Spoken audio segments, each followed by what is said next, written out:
जे के चैप्टर 251 के एंड के बाद जो धमाका हुआ है, इसके बाद हम सभी बहुत ही ज्यादा एक्साइटेड है जुजुत्सु काइसेन चैप्टर 252 के लिए। और आज हम प्रिडिक्ट करने वाले हैं चैप्टर 252 में क्या क्या होने वाला है। इससे पहले भी मैंने एक प्रिडिक्शन वीडियो बनाया था जिसमें काफी चीजें सच हुआ, जैसे यूजी का सोल डैमेज करने की टेक्निक, माकी का इस फाइट को ज्वाइन करना, एंजल की एबिलिटी का यूज होना, ये सब मैंने अपने पिछले प्रिडिक्शन वीडियो में बताया था। तो आज भी देखते हैं हमारा प्रिडिक्शन कितना सच होता है। और आज मैं एक और टॉपिक कवर करने वाला हूँ जो कि होने वाला है सुकुना के फिंगर से रिलेटेड। आखिर वो कितना स्ट्रॉन्ग है, इसे देखकर तुम भी सोच में पड़ जाओगे इससे पहले हमने इसे नोटिस क्यों नहीं किया था। तो पहले हम क्या कवर करें, चैप्टर या फिर सुकुना का ट्रू पावर। जिसको भी चैप्टर 252 का प्रिडिक्शन देखना है वो थोड़ा वेट कर लो या फिर इस वीडियो को थोड़ा सा स्किप कर दो। तो सुकुना का सभी पावर को हमें काफी टाइम पहले ही दिखा दिया गया था। इसके लिए हमें पुराने चैप्टर को देखना होगा। ये तब की बात है जब जोगो सुकुना को उसके 10 फिंगर खिला रहा होता है, तब हमें सुकुना के सभी फिंगर का एबिलिटी दिखाया जाता है। तुम गौर करो सुकुना के सभी फिंगर में, और हमें फर्स्ट फिंगर में अर्थ, दूसरे में आइस और तीसरे में प्लांट और फिर रॉक और फायर वाली फिंगर देखने को मिलता है। लेकिन हमें दूसरे साइड के 5 फिंगर को ठीक से नहीं दिखाया जाता, वरना आज हमें सुकुना के कई सारे एबिलिटी देखने को मिलता।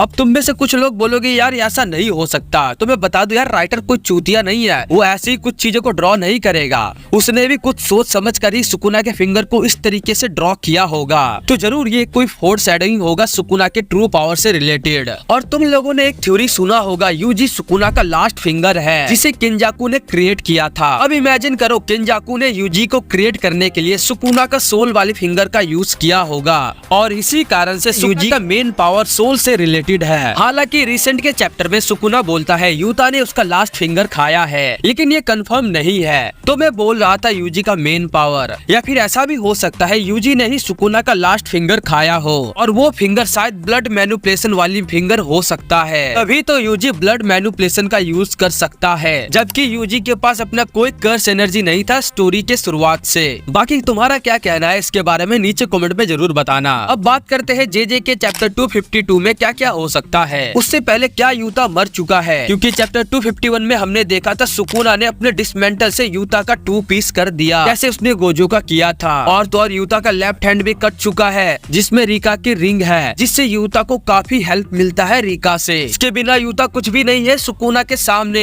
तो क्या यूता फाइट बैक कर पाएगा कि नहीं, या फिर उसका भी खेल खत्म हो जाएगा यहीं पे गोजो की तरह। तो इसका आंसर है यूता को कुछ नहीं होगा, यूता सेफ जोन में है, क्योंकि यूता ओल्ड मेन कैरेक्टर है। जैसे हमें कुछ चैप्टर पहले बताया गया था, new main character and old main character fight करेंगे सुकुना के खिलाफ। तो ऐसे में यूता मर जाए ये हो ही नहीं सकता। अब तुम सोच रहे होगे यूता कैसे बचा होगा सुकुना के स्ट्रॉन्गेस्ट डिसमेंटल अटैक से। देखो हमें चैप्टर के एंड में साफ साफ दिखाया गया था, माकी ने सुकुना पर काफी तगड़ा अटैक कर दिया था, जिससे सुकुना का सोल डैमेज हुआ है। क्योंकि माकी ने जिस स्वॉर्ड से अटैक किया है वो कोई ऑर्डिनरी स्वॉर्ड नहीं है, बल्कि ये एक स्प्लिट सोल कटाना है, और इस कटाना से किसी का भी सोल को खत्म किया जा सकता है, चाहे वो सुकुना ही क्यों ना हो। और तो और ये कटाना सुकुना के आर पार जा चुका है, और ऐसा होने से सुकुना का डिसमेंटल अटैक भी वीक पड़ चुका होगा, जिससे यूता को कम डैमेज हुआ होगा। अब देखो गेगे आकुतामी इतना इजी प्लॉट नहीं रखने वाला जिससे यूता मर जाए। वो भी जानता है कि लोगों को कैसे पागल बनाना है, जैसे उसने गोजो के टाइम पे किया था, गोजो को विनर घोषित करके। और हम सब जानते हैं वो कितना बड़ा प्रैंक था हमारे लिए। उस टाइम पे सुकुना ने अपना अलग ही प्लॉट सेट कर रखा था। खैर ये सब छोड़ो, हम बात कर रहे थे यूता की। तो ये तो पक्का है कि यूता को कुछ नहीं होगा, भले ही हमने यूता को डिसमेंटल खाते हुए देखा, लेकिन इसके आगे क्या होगा ये सोचकर तुम भी एक्साइटेड हो रहे होगे। तो मुझे लगता है इसके बाद हमें यूजी और मेगुमी का फुल कन्वर्सेशन देखने को मिल सकता है, जिसमें यूजी अपना टोकनो जुत्सु का यूज करेगा, क्योंकि मेगुमी का जीने का इच्छा खत्म हो चुका है। और ये सुकुना के लिए गुड न्यूज है और हमारे लिए बैड। और उसी के साथ हमें सुकुना का रेज मोड देखने को मिल सकता है, क्योंकि सुकुना का हाल बहुत ही ज्यादा खराब है।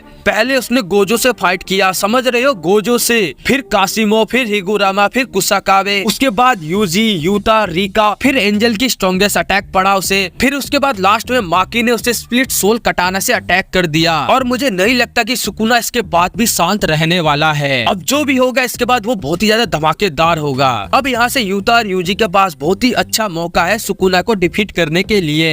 तो क्या सुकुना इतना आसानी से हार जाएगा या फिर सुकुना के पास अपना कोई ट्रम्प कार्ड है जैसे उसका लास्ट फिंगर? तो देखो मुझे लगता है कि सुकुना को उसका फुल पावर मिलकर रहेगा, तभी तो हमें पता चलेगा आखिर अभिशापों का राजा र्यूमिन सुकुना कितना स्ट्रॉन्ग है। वरना 20 फिंगर का स्टोरी हमें क्यों दिखाया जा रहा है? हमें दिखा 20 फिंगर सुकुना क्या कर सकता है। शायद ऐसा हो सकता है सुकुना 20 फिंगर खाने के बाद एक ब्रेक ले और ये फाइट यहीं पे रुक जाए और कुछ चैप्टर के बाद हमें रीमैच देखने को मिल सकता है यूजी वर्सेस सुकुना, जिसमें यूजी अपना ट्रू पावर को डिस्कवर करेगा और इसी तरीके से जेजेके का एंड हो सकता है। बाकी तुम्हारा क्या राय है? क्या ऐसा कुछ हो सकता है? अगर तुम्हारे पास कोई प्रेडिक्शन है नेक्स्ट चैप्टर से रिलेटेड या फिर जेजेके के एंडिंग से रिलेटेड तो कमेंट करके बताओ। मैं जानना चाहूंगा कि तुम क्या सोचते हो इसके बारे में। अब मैं मिलता हूँ तुम लोगों को नेक्स्ट वीडियो में, तब तक के लिए तुम मेरा ये वाला वीडियो भी चेकआउट कर लो।